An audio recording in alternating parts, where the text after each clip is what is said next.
caution will wave here with 11 to go. Boy, that car is skinny. Look at that thing, Larry. Has all the look that a right front tire did go down on that 2 car. My. See Kurt moving around in the car. He is okay. But his Penske mount is used up. Boy, I'll say he hit that thing a ton. Yeah. I mean, dead in the middle of right in the middle of the corner. You're already back in the gas. And Kurt, again, had worked his way back onto the lead lap. It would be just like somebody walking up to you and poking you in the gut as hard as they can when it does that. Keep both these battles in this shot. Great job, guys. Down the stretch. Look out. Trouble. Kurt's into the wall. Boyer's in it as well. And Kurt's getting the worst of it. Like a little bump drafting going on right there. We're trying to gain the advantage.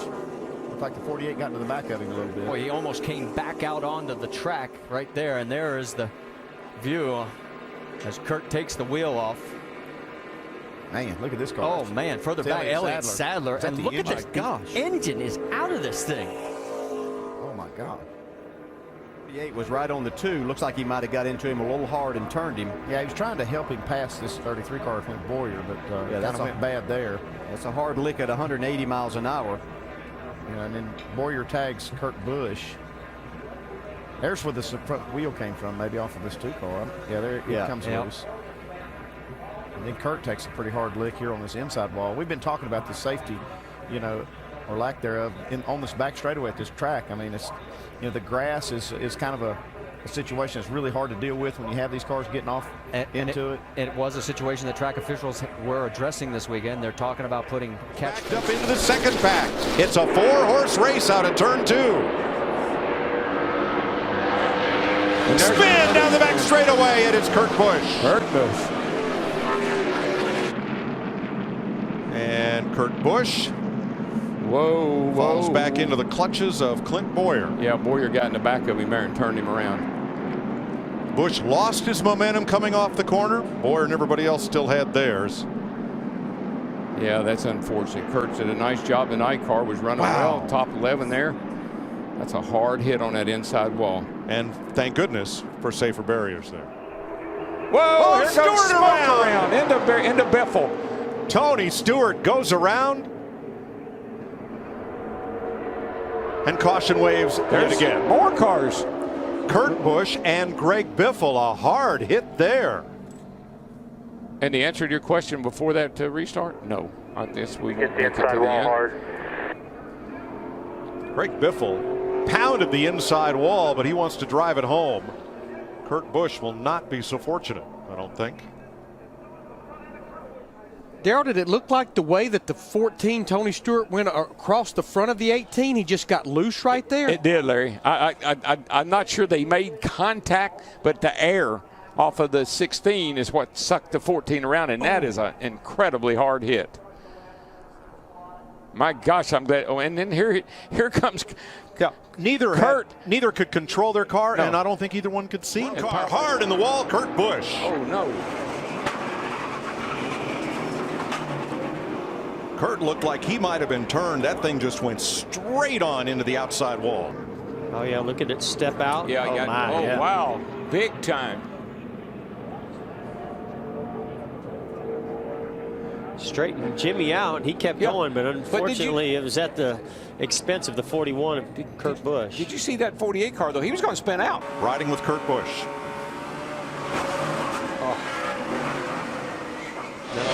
I knew that. Hard hit by Jeff Burton in the 31. Oh, right into Kurt Busch. Busch in the 97. Nowhere for him to go. Oh, my gosh. That was a hard lick.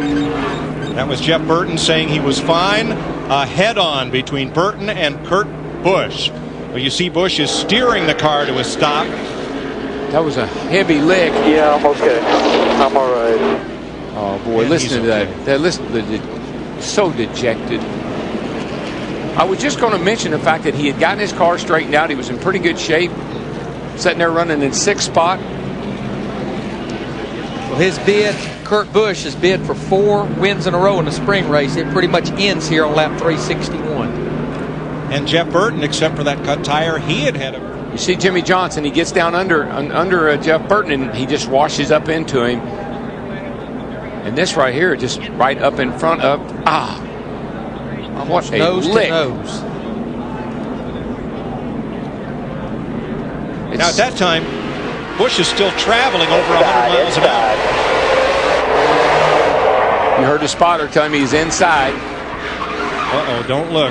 Oh. Goodness gracious.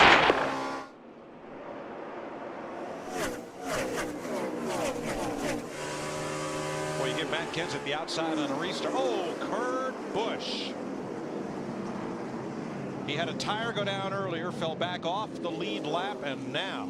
And he was sitting there 1 lap down, first car 1 lap down. That's going to do him in. Pretty much done him in.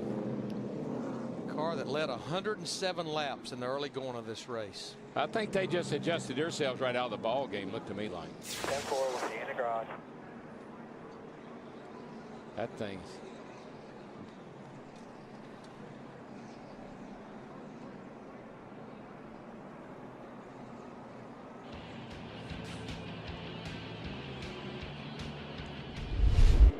See Clint Boyer comes off the corner, gets loose. Eric Jones is underneath him. Big impact.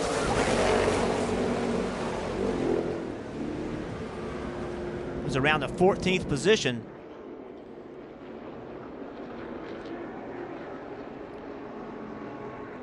Going back across the racetrack, right in front. Yeah, the 41 of Kurt Busch.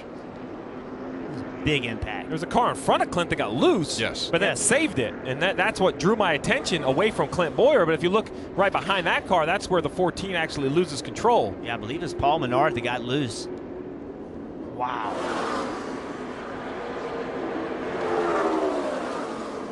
And that was, Kurt Busch would have avoided this, but the 14 came up. Let's ride along with Kurt Busch on the helmet cam.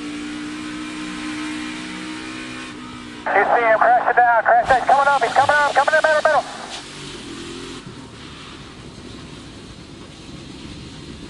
Hold the brakes there, bud, when you can.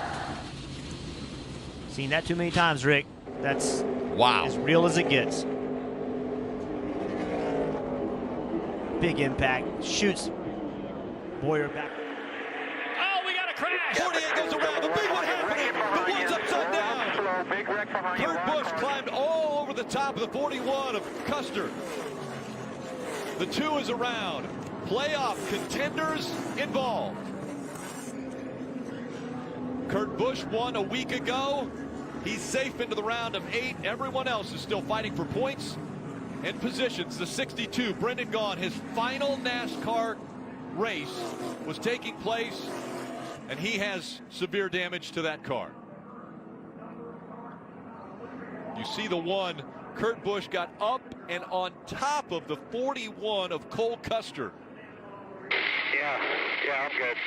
I'm good. Tell me the 22 has something to do with that. You see the aim? Yeah, right there. The 14's pushing the 48. Gets him turned around. Now, off the ride. Kurt Busch way up in the air. Fortunately, came down on his tires. There it starts, right there. That trial, we talked about it earlier, that is the worst place. That's where your car has the least amount of grip around this racetrack. Oh, there we go. There we go. There was no way. Oh, it's Kurt Busch up and over. Boyer's in it. Bobby Labonte's in it. Stremmy's in it.